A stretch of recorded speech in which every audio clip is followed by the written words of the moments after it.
ಮೂರ್ಧಾನಂ ದಿವೋ ಅರತಿಂ ಪೃಥಿವ್ಯಾ ವೈಶ್ವಾನರ ಮೃತ ಆಜಾತಮಗ್ನಿಂ ಕವಿಂ ಸಂರಾಜಮತಿಥಿಂ ಜನಾನಾಮಾಸನ್ನಾ ಪಾತ್ರಂ ಜನಯಂತ ದೇವಾಃ.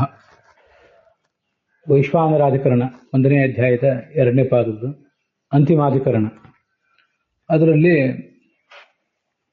ಈಗ ಹಿಂದೆ ಶಾಂಕರ ಭಾಷ್ಯದ ವಿಮರ್ಶಾತ್ಮಕ ಅವಲೋಕನ ನಾವು ಮಾಡಿ ಮುಗಿಸಿದ್ದೇವೆ.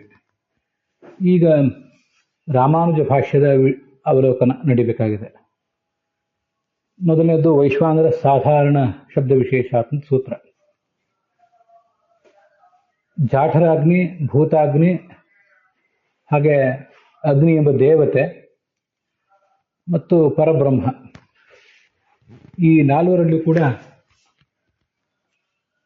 ಈ ವೈಶ್ವಾನರ ಎಂಬ ಶಬ್ದ ಇದೆ. ಆ ಸಾಧಾರಣವಾದ ವೈಶ್ವಾನರ ಎಂಬ ನಾಮಕ್ಕೆ ಈ ಪ್ರಸಂಗದಲ್ಲಿ ಪರಮಾತ್ಮನಲ್ಲಿ ಮಾತ್ರ ಇರುವಂತಹ ಧರ್ಮಗಳನ್ನು ವಿಶೇಷಣವನ್ನಾಗಿ ಹೇಳಿದ್ದಾರೆ. ಆದ್ದರಿಂದ ಅದು ಬೇರೆ ಬೇರೆ ಪ್ರಸಂಗಗಳಲ್ಲಿ ಯಾರ್ಯಾರನ್ನು ಹೇಳಿದರೂ ಕೂಡ ಇಲ್ಲಿ ಅದು ವೈಶ್ವಾನರ ಬ್ರಹ್ಮನನ್ನೇ ಹೇಳಬೇಕು.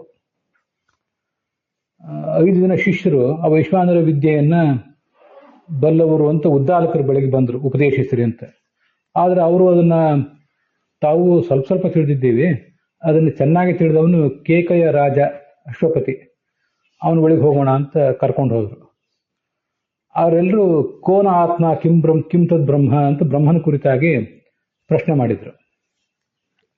ಆ ಪ್ರಶ್ನೆಗೆ ಉತ್ತರ ರೂಪವಾಗಿ ರಾಜ ಉಪದೇಶ ಮಾಡಿದ ಭಾಗ. ಆದ್ರಿಂದ ವೈಶ್ವಾನರ ಅಂದ್ರೆ ಇಲ್ಲಿ ಬ್ರಹ್ಮನೇ ಆಗಬೇಕು. ಬ್ರಹ್ಮನ ಕುರಿತಾದದ್ದೇ ಪ್ರಶ್ನೆ, ಹಾಗೇ ಪ್ರಶ್ನೆ ಇತ್ತು, ಉತ್ತರವೂ ಕೂಡ ಹಾಗೇ ಇರಬೇಕು. ವೈಶ್ವಾನರ ಪರಂ ಬ್ರಹ್ಮ ಜಾಠರಾದಿ ವಿಲಕ್ಷಣಂ ಬ್ರಹ್ಮ ಶಬ್ದ ಪ್ರಭೃತಿ ಸಾಮಾನ್ಯಸ್ಯ ವಿಶೇಷಣಾತ್. ಪ್ರಾಯ ರಾಮಾನುಜ ಆಚಾರ್ಯರದೇ ಶ್ಲೋಕ ಇದ್ದಿರಬೇಕು.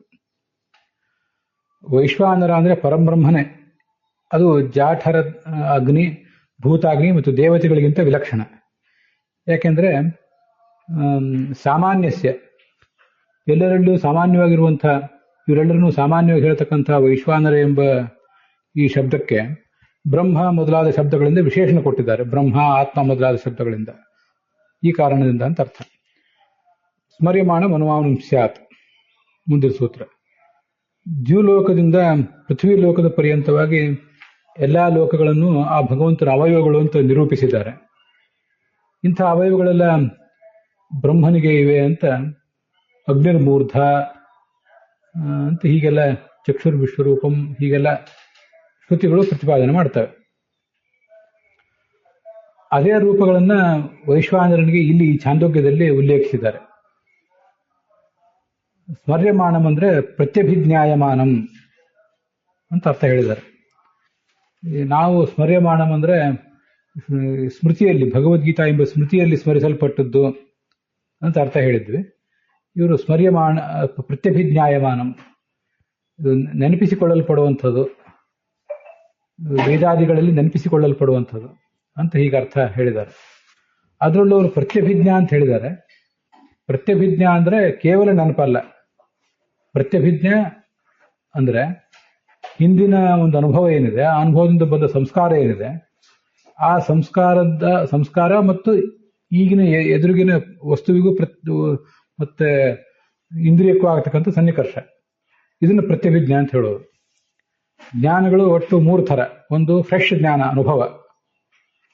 ಇಲ್ಲಿ ಇಂದ್ರಿಯಕ್ಕೂ ವಸ್ತುವಿಗೂ ಸನ್ನಿಕರ್ಷ ಆಗಿ ಅಥವಾ ಅನುಮಾನದಿಂದ ಅಥವಾ ಶಬ್ದದಿಂದ ಜ್ಞಾನ ಬರೋದು.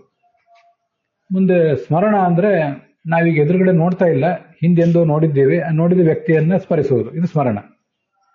ಹಿಂದೆ 1 ವರ್ಷದ ಹಿಂದನೋ 10 ವರ್ಷದಿಂದೋ ಅಥವಾ ನಿನ್ನೆಯೋ ನೋಡಿದ ವ್ಯಕ್ತಿಯನ್ನ ಇವತ್ತು ನಮ್ಮ ಕಣ್ಣೆದುರಿಗೆ ಮತ್ತೆ ನೋಡಿ ಸ್ವಯಂ ದೇವದತ್ತ, ಹಿಂದೆ ನಾನು ನೋಡಿದ ದೇವದತ್ತನೇ ಇವನು ಅಂತ ಸ್ಮರಿಸಿಕೊಳ್ಳುವುದು.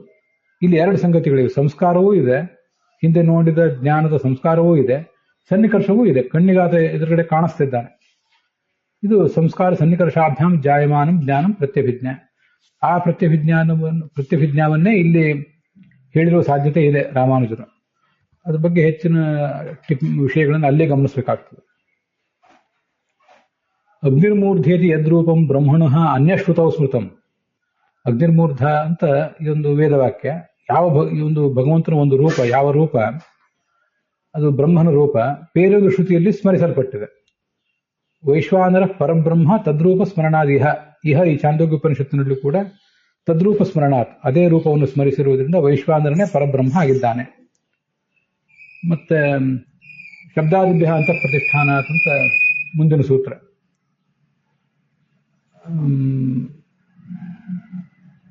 ಇಲ್ಲಿ ವೈಶ್ವಾನರ ಅಂದ್ರೆ ಜಾಠರಾಗ್ನೇ ಅಂತ ಪೂರ್ವ ಪಕ್ಷ ನೀವೇನ್ ಮಾಡ್ಲಿಕ್ಕೆ ಹೊರಟಿದ್ದೀರಿ, ಅದು ಉಚಿತ ಅಲ್ಲ. ಯಾಕೆಂದ್ರೆ ಪೂರ್ವ ಪಕ್ಷ ಮಾಡೋರಿಗೆ ಏನು ಆಧಾರ? ಅಗ್ನಿ ಅನ್ನೋ ಶಬ್ದ ಪ್ರಯೋಗ ಇದೆ, ಅದು ಜಾಠರಾಗ್ನಿಯೇ ಆಗಬೇಕು. ಹಾಗೆ ಗಾರ್ಹಪತ್ಯ, ಆಹವನಿಯ, ದಕ್ಷಿಣಾಗ್ನಿ ಅಂತ 3 ಹೆಸರುಗಳಿವೆ. ಇವು ಎಲ್ಲ ಅಗ್ನಿಯನ್ನೇ ತೋರಿಸ್ತವೆ. ಪ್ರಾಣಾಹುತಿಗೆ ಆಧಾರನಾಗಿದ್ದಾನೆ. ಅಂತಃ ಪ್ರತಿಷ್ಠಿತಂ ವೇದ, ದೇಹದ ಒಳಗೆ ಇರುವಂತಹ ಅಗ್ನಿ ಅಂತ ಹೀಗೆಲ್ಲ ಬಂದಿದೆ. ಆದ್ರಿಂದ ವೈಶ್ವಾನರ ಅಂದ್ರೆ ಜಾಠರಾಗ್ನಿಯೇ ಆಗಬೇಕಲ್ಲ ಅಂತ ಪ್ರಶ್ನೆ ಬಂದ್ರೆ ಹಾಗಲ್ಲ. ಜಾಠರಾಗ್ನಿ ಬ್ರಹ್ಮನ ಶರೀರ ಅಂತ ಉಪಾಸನೆ ಮಾಡುವುದಕ್ಕಾಗಿ ಅಗ್ನಿ ಇತ್ಯಾದಿ ಶಬ್ದಗಳನ್ನು ವೈಶ್ವಾನರನಿಗೆ ವಿಶೇಷಣವಾಗಿ ಹೇಳಿರ್ತಾರೆ. ಜಾಠರಾಗ್ನಿಯಲ್ಲಿದ್ದು ಅವನೇ ಪಚನ ಮಾಡ್ತಾನೆ ಅಂತ ಅದರ ತಾತ್ಪರ್ಯ. ಕೇವಲ ಜಾಠರಾಗ್ನಿಗೆ ಅವನ ತಲೆಗೆ ಸುತೇಜ ಅಂತ ಹೆಸರು, ಚಕ್ಷುಸಿಗೆ ವಿಶ್ವರೂಪ ಅಂತ ಹೆಸರು. ಇದೆಲ್ಲ ತ್ರೈಲೋಕ್ಯ ಶರೀರತ್ವ ಅನ್ನೋದು. 3 ಲೋಕವನ್ನೇ ಶರೀರವನ್ನಾಗಿ ಹೊಂದಿರುವಿಕೆ, ಅದು ಹೊಂದುವಂಥದ್ದಲ್ಲ. ಆದ್ರಿಂದ ಅದು ಅಸಂಭಾವಿತ. ಮತ್ತೆ ವಾಜಸನೇಯರು ಅಂದ್ರೆ ಶುಕ್ಲಯಜುರ್ವೇದದ ಬೃಹದಾರಣ್ಯಕದವರು ಸಯೇಶೋಗ್ನಿ ವೈಶ್ವಾನರ ಯತ್ ಪುರುಷ ಅಂತ ವೈಶ್ವಾನರನನ್ನು ಪುರುಷ ಶಬ್ದದಿಂದ ಕರೆದಿದ್ದಾರೆ. ಸಹಸ್ರಶೀರ್ಷ ಪುರುಷ ಅನ್ನೋದು ಕೂಡ ಪುರುಷ ಶಬ್ದದಿಂದ ಪರಬ್ರಹ್ಮನೇ ವಾಚ್ಯ. ಆದ್ರಿಂದ ಆ ಪುರುಷ ವಾಚ್ಯನಾದ ಪುರುಷೋತ್ತಮನಾದ ಭಗವಂತನೇ ವೈಶ್ವಾನರ ಶಬ್ದ ವಾಚ್ಯ ಅಂತ ಅವರ ತಾತ್ಪರ್ಯ. ಅತೇವ ನ ದೇವತಾ ಭೂತಂಚ. ಈ ಎಲ್ಲ ಹಿಂದೆ ನಾವು ಹೇಳಿದ ಪ್ರಬಲವಾದ ಕಾರಣಗಳಿಂದಾಗಿಯೇ ಇಲ್ಲಿ ವೈಶ್ವಾನರ ಅಂದ್ರೆ ಅಗ್ನಿದೇವತೆಯೂ ಅಲ್ಲ, ಜಡವಾದ ಅಗ್ನಿಯೂ ಅಲ್ಲ, ಹೊರತು ಭಗವಂತನೇ ಇಲ್ಲಿ ವೈಶ್ವಾನರ ಅಂತ ಅವರ ತಾತ್ಪರ್ಯ. ಮುಂದೆ ಸಾಕ್ಷಾದಪ್ಯ ವಿರೋಧಂ ಜೈಮಿನಿ. ಇವರಿಗೆ ವೈಶ್ವಾನರ ಎಂಬ ಶಬ್ದ ಪರಬ್ರಹ್ಮವಾಚಕ. ಅದು ಹೇಗೆ ಅಂದ್ರೆ ವಿಶ್ವನರರನ್ನು, ಸಕಲ ಜನರನ್ನು ನೇಮಿಸುವ ನಿಮಿತ್ತದಿಂದ ವೈಶ್ವಾನರ ಎಂಬ ಶಬ್ದ ಸಾಕ್ಷಾತ್ತಾಗಿ ಪರಬ್ರಹ್ಮನಿಗೆ ವಾಚಕ. ಅದು ಅದರಂತೆ ಅಗ್ನಿ ಅಂದ್ರೆ ಅಗ್ರನಯನ. ನೋಡಿ, ಕೆಲವು ಅರ್ಥಗಳು ನಮ್ಮ ಮತದಲ್ಲೂ ರಾಮಾನುಜ ಮತದಲ್ಲೂ ಸಮಾನವಾಗಿವೆ. ನಮ್ಮನ್ನು ಮುನ್ನಡೆಸುವವನು, ಆ ಕಾರಣದಿಂದಾಗಿ ಅಗ್ನಿ ಅಂತ ಆಗ್ತದೆ. ಹೀಗೆ ಅಗ್ರೇ ನಯತಿ ಇತಿ ಅಗ್ನಿ. ಪ್ರಾಯ ಅಗ್ರೇ ನಯತಿ ಅಂತ ಅನ್ನೋದನ್ನ ನಮ್ಮಲ್ಲಿ ಹೇಳಿಲ್ಲ, ಆದ್ರೆ ಬೇರೆ ಬೇರೆ ಅರ್ಥಗಳನ್ನು ಹೇಳಿದ್ದಾರೆ. ಅಂತೂ ಆ ಅರ್ಥನೂ ಚೆನ್ನಾಗಿದೆ. ಮುನ್ನಡೆಸುವವನು ಅರ್ಥವನ್ನು ಎತ್ತರಕ್ಕೆ ಕರ್ಕೊಂಡು ಹೋಗುವವನು ಅಂತ ಬೇರೆ ಇದೇ ಅರ್ಥ ಬರುವಂತೆ ಹೇಳಿರಬಹುದು. ಆದ್ರೆ ಮುನ್ನಡೆಸುವವನು ಅಂತ ನಮ್ಮಲ್ಲಿ ಬಂದದ್ದು ನನಗೆ ನೆನಪಿಲ್ಲ. ನನ್ನ ನೆನಪೇನು ಪೂರ್ಣ ಅಂತ ನಾನು ಹೇಳೋದಿಲ್ಲ, ಆದ್ರೂ ಈ ಅರ್ಥ ಚೆನ್ನಾಗಿದೆ. ಅಗ್ರೇ ನಯತಿ ಇತಿ ಅಗ್ನಿ. ಅಲ್ಲಿ ಅಗ್ರೇ ಅನ್ನೋಲ್ಲಿ ರ ಹೊರಟೋಗ್ತದೆ, ಈ ಕಡೆ ನ ಎಲ್ಲ ಸೇರಿ ಅಗ್ನಿ ಆಗ್ತದೆ. ಅಭಿವ್ಯಕ್ತಿಯ ರೀತ್ಯಾಶ್ವರಥ್ಯ. ಪರಮಾತ್ಮನನ್ನ ವ್ಯಾಪ್ತನಾದವನು ನಾವು ಹೇಗೆ ಉಪಾಸಿಸುವುದು? ನಮ್ಮ ಬುದ್ಧಿಗದು ಸಾಧ್ಯ ಆಗೋದಿಲ್ಲ. ನಮ್ಮ ಬುದ್ಧಿಯ ವ್ಯಾಪ್ತಿಗದು ನಿಲುಕುವಂಥದ್ದಲ್ಲ. ಅದಕ್ಕಾಗಿ ಬುದ್ಧಿ ಸೌಕರ್ಯಕ್ಕಾಗಿ ಅವನು ಪ್ರಾದೇಶ ಮಾತ್ರದಲ್ಲಿದ್ದಾನೆ, ಒಂದು ಅಂಗುಷ್ಠ ಮಾತ್ರದ ರೂಪದಲ್ಲಿದ್ದಾನೆ ಅಂತ ಹೀಗೆ ನಾನಾ ಥರದಿಂದ ಅವನನ್ನ ಪರಿಚ್ಛೇದವನ್ನ ಆ ವೈಶ್ವಾನರನಿಗೆ ಹೇಳ್ತಾರೆ. ಪರಿಚ್ಛೇದ ಅಂದ್ರೆ ಮಿತಿ ಅಂತ ಅರ್ಥ. ಅನುಸ್ಮೃತಿಯೇ ಬಾದರಿಹಿ ಅಂತ ಮುಂದಿನ ಸೂತ್ರ. ಪ್ರಕರಣದ ಕೊನೆಯಲ್ಲಿ ಎಷ್ಟು ಏತಂ ಏವಂ ಅಂತ ವೈಶ್ವಾನರನನ್ನ ದ್ಯುಶಿರಸ್ಕನನ್ನಾಗಿ ಉಪಾಸಿಸಬೇಕು ಅಂತ ಹೇಳಿದ್ದಾರೆ. ದ್ಯುಲೋಕ ಏವ ದ್ಯೌಹು ಶಿರಃ ಯಶಸಃ ದ್ಯುಶಿರಸ್ಕಃ. ಕ ಪ್ರತ್ಯಯ ಸ್ವಾರ್ಥ್ಯ ಬಂದಿರೋದು. ಹೀಗೆ ಉಪಾಸನೆ ಮಾಡಬೇಕು ಅಂತ ಹೇಳಿದ್ದಾರೆ. ಆದ್ದರಿಂದ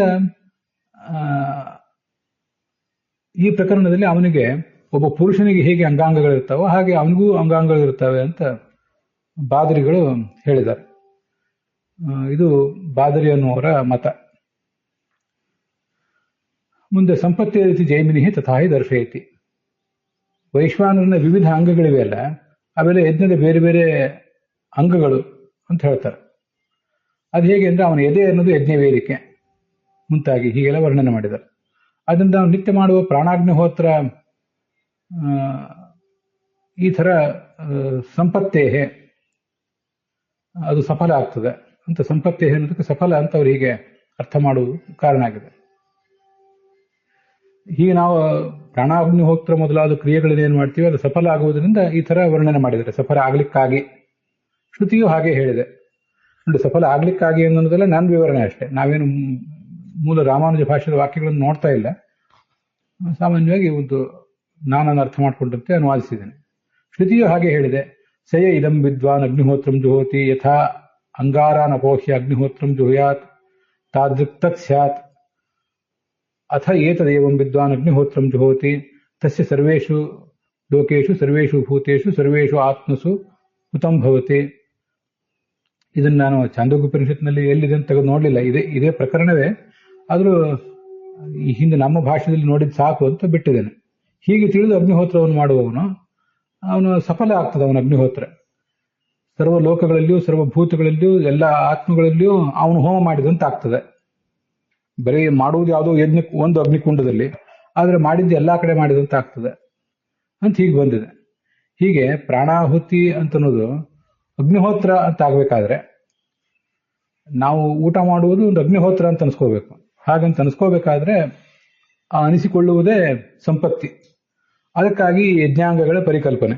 ಯಜ್ಞಾಂಗಗಳನ್ನೆಲ್ಲ ತಿಳಿದು ಊಟ ಮಾಡಿದ್ರೆ ಅದೊಂದು ಪ್ರಾಣಾಹುತಿ ಕೊಟ್ಟಂತೆ, ಅಗ್ನಿಹೋತ್ರನೇ ಮಾಡಿದಂತೆ ಅಂತ ಹೀಗದರ ಅರ್ಥ.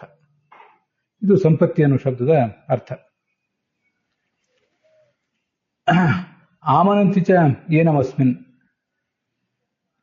ಇಲ್ಲಿ ಒಂದು ವಿಚಾರ ಹೇಳಬೇಕು ಅಂತ ಅನ್ಕೊಂಡೆ. ಈಗ ನೋಡಿ, ವೇದವ್ಯಾಸರ ಬ್ರಹ್ಮಸೂತ್ರಗಳೇ ಎಷ್ಟು ಕ್ಲಿಷ್ಟ, ಅದಕ್ಕೇನೋ ಅಧ್ಯಾಹಾರ ಮಾಡ್ಕೊಳ್ಬೇಕು, ಆ ಶಬ್ದಗಳಿಗೆ ಬೇರೆ ಬೇರೆ ಅರ್ಥ. ಆ ವೇದವ್ಯಾಸರ ಬ್ರಹ್ಮಸೂತ್ರಗಳನ್ನು ಅವಲಂಬಿಸಿಯೇ ಅದ್ವೈತ, ವಿಶಿಷ್ಟಾದ್ವೈತ, ದ್ವೈತ ಇವೆಲ್ಲ ಹೊರಟಿವೆ. ಅದೇ ತುಂಬಾ ಕಷ್ಟ. ಅವ್ರ ಶಿಷ್ಯರು ಜೈಮಿನಿ ಮೊದಲಾದವ್ರ ಮಾತುಗಳನ್ನು ಅರ್ಥ ಮಾಡ್ಕೊಳ್ಳೋದು ಕಷ್ಟ. ನೋಡಿ, ಸಂಪತ್ತೇಹೆ ಅಂತ ಅವ್ರು ಹೇಳಿದ್ರೆ ಆ ಸಂಪತ್ತೇಹೆ ಅನ್ನೋದಕ್ಕೆ ಪ್ರಾಪ್ತೇಹೆ ಅಂತ ನಾವು ಹೇಳಿದ್ವಿ. ಇವರು ಸಂಪತ್ತಿ ಅಂದ್ರೆ ಸಿದ್ಧಿ ಅಂತ ಅರ್ಥ ಹೇಳ್ತಾರೆ. ಅಲ್ಲಿ ಹೋಗಿ ಯಾವನೊಬ್ಬ ದೇವತೆಯನ್ನು ತಲುಪುವುದು ಅಂತ ನಮ್ಮ ತಾತ್ಪರ್ಯ ಆಗಿತ್ತು. ಇವರು ಅಗ್ನಿಹೋತ್ರತ್ವದ ಸಂಪತ್ತಿ ಅಂತಂತಾರೆ. ಇದನ್ನ ಯಾಕೆ ಹೇಳಿದೆ ಅಂದ್ರೆ, ಮೂಲತಃ ಜೈಮಿನಿ ಏನ್ ಹೇಳಿದ್ದಾರೆ ಅಂತನ್ನುವುದು ಅಷ್ಟು ಸುಲಭವಾಗಿ ಗ್ರಹಣ ಆಗೋದಿಲ್ಲ. ವ್ಯಾಸರದಂತೂ ಗ್ರಹಣ ನಮ್ ಗ್ರಹಣಕ್ಕೆ ಬರೋದೇ ಇಲ್ಲ. ಆದ್ರಿಂದೇನೆ ವಸ್ತುತಃ ಜೈಮಿನಿಯೇ ವೇದವ್ಯಾಸರ ಶಿಷ್ಯ. ವೇದವ್ಯಾಸರ ಅಭಿಪ್ರಾಯಕ್ಕೆ ವಿರುದ್ಧವಾಗಿ ಹೇಳೋದು ಸಾಧ್ಯವೇ ಇಲ್ಲ. ಆದ್ರೆ ಆ ಜೈಮಿನಿಯ ಸೂತ್ರಗಳನ್ನು ಅವಲಂಬಿಸಿಯೇ ಈ ಪೂರ್ವ ಮೀಮಾಂಸ ಅನ್ನೋದು ಹೊರಟು. ಅಲ್ಲಿಯೇ ಭಾಟ್ಟ ಮೀಮಾಂಸಕರು, ಪ್ರಾಭಾಕರ ಮೀಮಾಂಸಕರು ಮೊದಲಾದವರು ಹೊರಟರು. ಹೀಗೆ ವೇದವ್ಯಾಸರ ಅಭಿಪ್ರಾಯಕ್ಕೆ ಸರಿಯಾದ ರೀತಿಯಲ್ಲೇ ಅದಿದೆ ಜೈಮಿನಿ ಸೂತ್ರ.